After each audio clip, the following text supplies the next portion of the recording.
Guide to Cheese Part 2, Ecuador. Point of origin, I don't know, but I think this is Ecuadorian cheese. Point of obtaining is these couple little stores in Mindo, Ecuador. This is like west of the Continental Divide. And I apologize if you have trouble hearing me. It's raining. And my aim here is just to give you the beginning of an overview of the cheeses of Ecuador. There's a lot here. There were here it's like, this is a smaller town and convenience store type situation. Notably, a lot of times in rural areas there'll be goat cheese farm with a sign of a town that you can go check out. I don't think anybody's doing goat cheese here. I don't think they have goats. I have seen cows. I saw cows in town. I don't think this cheese came from those cows. And cow, I'm using that word loosely. These are, to me, they look like bulls. These are like the biggest freaking bulls I've ever seen. And they're just apparently do whatever they want. They seem to stay put. I don't think they were chained up. Here are some, again, cattle. I don't know if that means, these don't have horns. I don't think they were bulls, but I saw these from this horrifying chairlift that cost $5 one way, and I would have paid I didn't pay $5 to take it back down. I paid $6 to take a cab down the road so I wouldn't have to ride this thing again because it was horrifying. Really cool, but there were cows, and then, and again, by cows I just mean members of the species of cow.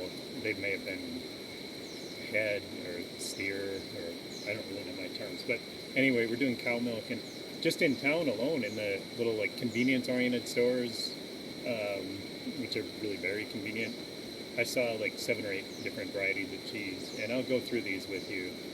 The first one that caught my eye was this beauty, and I grabbed this right as I came into town. I hadn't even been in the country 24 hours. Herrero, and this is from Ecuador. I'm zooming in on my phone to see queso fresco. That means fresh cheese, and it's been in the refrigerator here for a couple days, and it's getting pretty fresh, if you know what I mean. But I like that. I like that kind of outcome.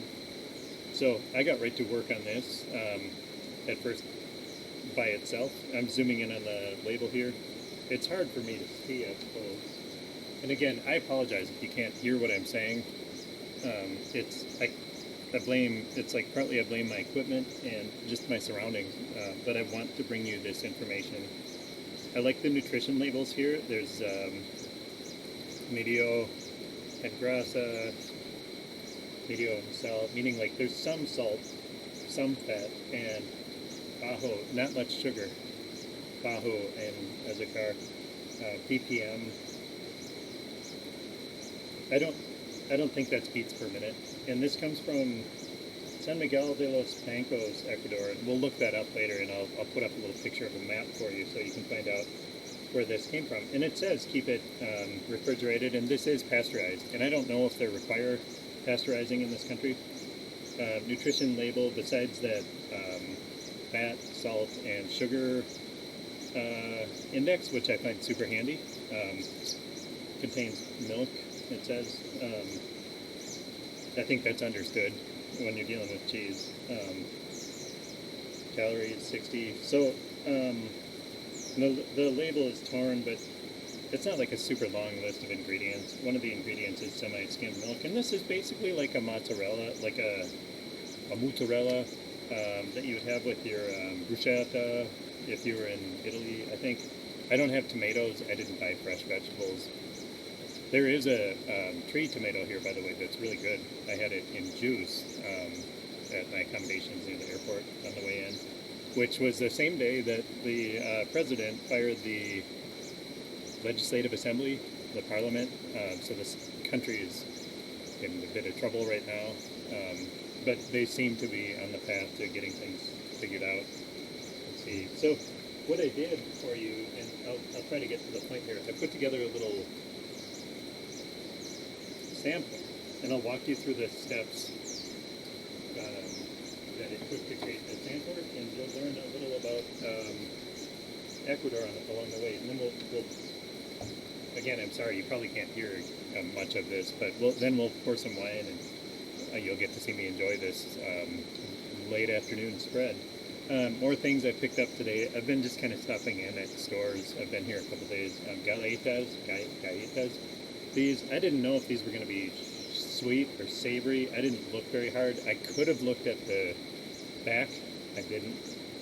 Because there's going to be that same index, and you can find out if it's sweet or salty. It's like super handy, even before you start thinking about trying to eat healthy. I picked up yesterday these, 2 days ago, Ricas, which I think, sorry I'm doing this off my phone, and these are like Ritz crackers, but they also have Ritz. Nestle seems to kind of own this, the Ecuador packaged food market. I see a lot of Nestle here. There's more that I grabbed. I want to show you this hot sauce that I enjoy.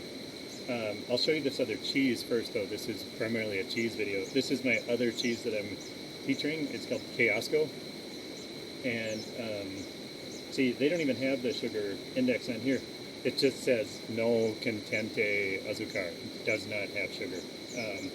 So the mozzarella did for the queso fresco. Ingredients here.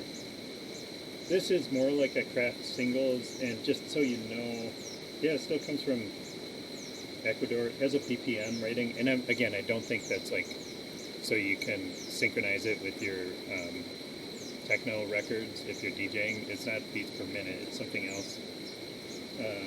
Maybe it's like their zip code, I bet. San Gabriel Archie. So we'll look that up. And this company is called Alpina, and it's Ecuadorian cheese. BPM certified Buenas Practicas. Oh, it's like good manufacturing practices. Oh, that's sweet. I think that means they treat the workers humanely, or the animals, or hopefully both. It's 2023. So I'm looking to make a little spread. Again, I got right to work on this cheddar yesterday. Quote, cheddar. I don't know that a cheese expert would call this a true cheddar. You won't find this on the cheddar Wikipedia page as an example of cheddar, but it's certainly orange. And again, highly sessionable. I had to slow down to save some to make this video. And I like the labeling. I'll show you there. How they remind you what the cheese is called when you open it and look in there. This hot sauce I was going to show you. Oh, side note, disappointment. I know a little bit of Spanish. Everybody knows that salsa means sauce. I thought, cool. Anyway, this hot sauce was good and really small container, which I appreciated. Okay, I found this salsa tomato sauce. Great. It comes in a bag with a little squirter thing. Perfect. And I'll make pasta because I have a little kitchen where I'm staying, and I think this is actually ketchup. So the past 2 nights I did finish this off, but I think I've just been eating spaghetti with ketchup. I mean, it tasted like ketchup. It looked like ketchup. I like ketchup. It was fine. So, but for tonight, I'm doing pasta again.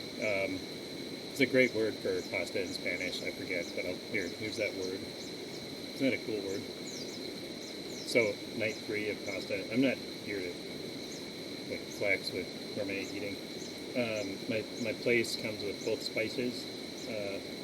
Anyway, in the refrigerator, just keep everything in there. This is a Cloud Forest little outdoor kitchen. I got these olives. A little annoyed by the olive jar. Like, I can't reach all the way in there. someone has really long fingers, they're not your hand. You're gonna have a big hand, and there's like you'd have to have like tiny hands, like completely tiny, like a quarter the size of an adult human hand to get these olives out without like dumping out all the juice. Now olives aren't that good, but again, I'm happy to have something to eat. Nestle Daisy, another one. I need to start looking at the labels. These turn out to be sweet. Here's a picture of the Nestle Daisy. Almonds, I paid dearly for these. This is American dollars. Oh, yeah, US. They use US dollars here to keep the economy stable. And you can debate in the comments about whether that's a good thing.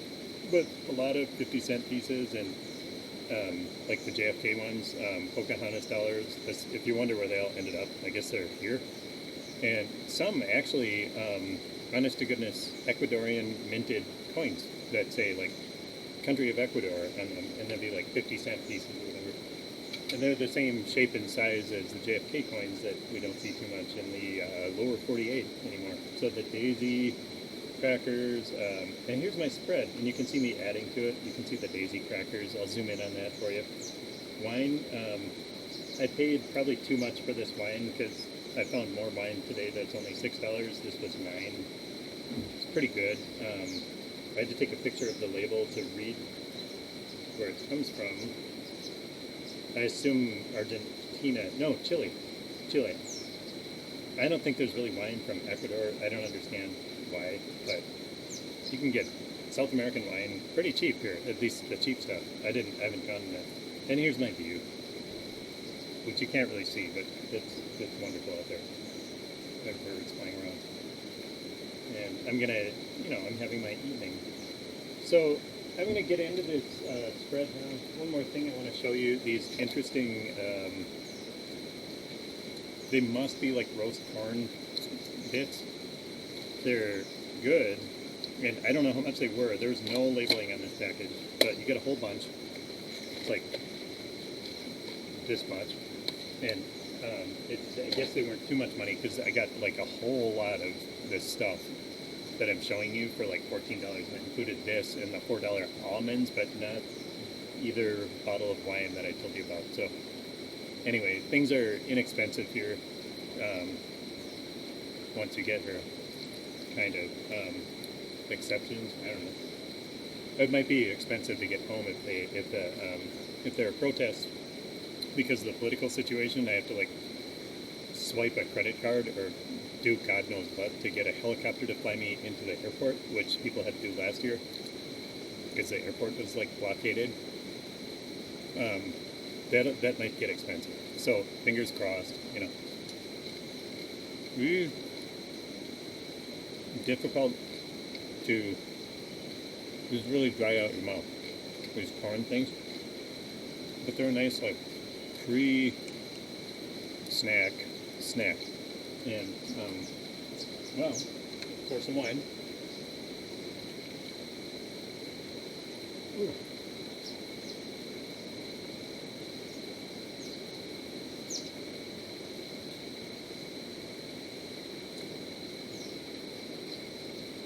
Panul.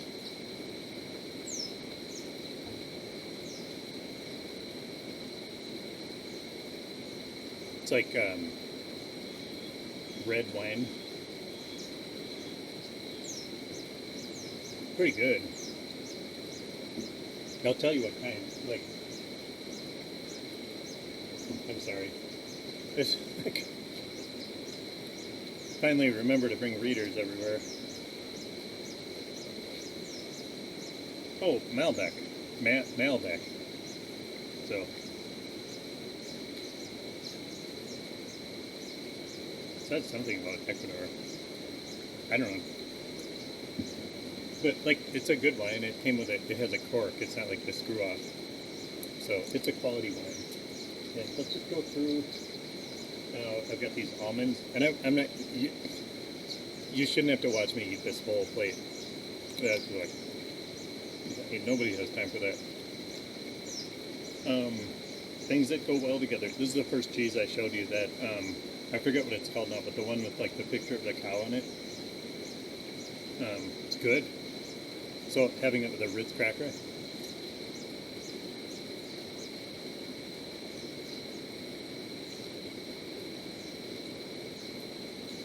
It's like the quality mozzarella, not the like stuff that the craft stuff that you can shred on a shredder. This is like the porous, like real mozzarella.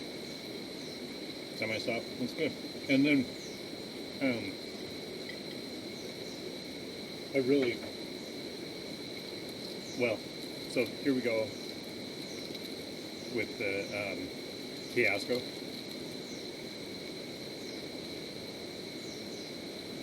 And it tears nicely. It's a good looking.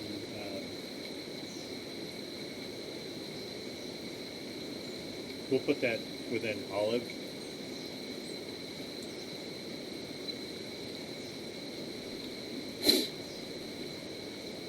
The olives have pits. We'll put that together.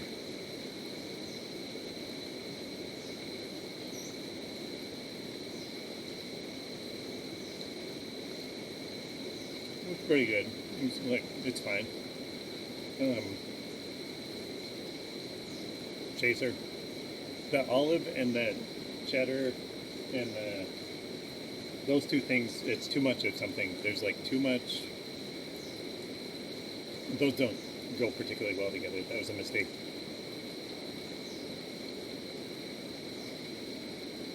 I wonder what it would be like to have the olive with something sweet. So remember these. These are that other thing that is more like sweet.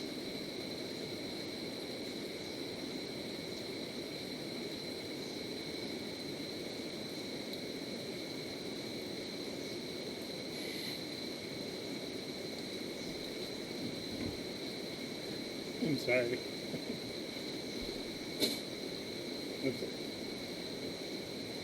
I'm sorry you have to see that. That's awkward. I'm imagining what that must look. Some thunder. I think that's thunder. Let's see if we put the olive with something sweet.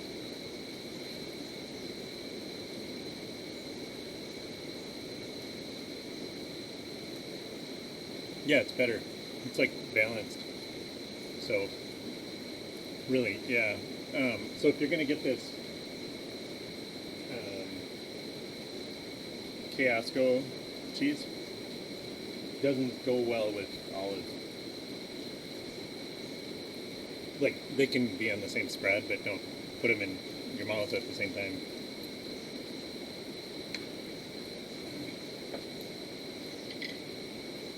And this cookie, these were, I don't know, I thought these were going to be like nice, toasty, savory crackers. They're totally just cookies, like sugar cookie kind of, but very dense, like not a lot of air. It's like they didn't rise or whatever, and they're certainly not soft, but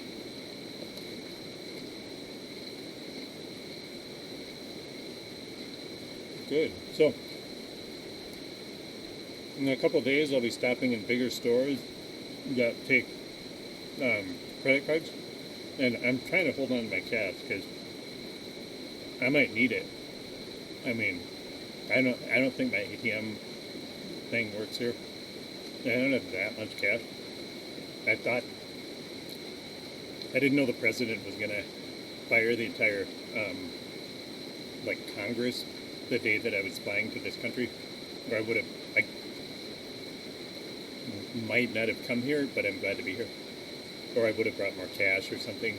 Anyway, I will stop in bigger stores and take pictures of other cheeses. I imagine there's a bigger selection than what I've seen so far. And pick out a few more and share those with you as well. I hope you've been able to hear some of this, at least the important parts. Thanks for watching. Please subscribe. And let's do this again. This was fun. Y'all are the greatest, by the way. All like 37 of you that watched at least a minute of this, you're the best. You make it all worth it. I don't make a lot of money doing these. People think YouTubers are like rolling in the dough. I actually don't. They don't really pay me, and I'm just happy to share knowledge. That's why I do it. But please subscribe. It doesn't cost you anything. And if I get like 500,000 subscribers, I think I'll start making some serious cash. Which, I mean, please subscribe. Thank you.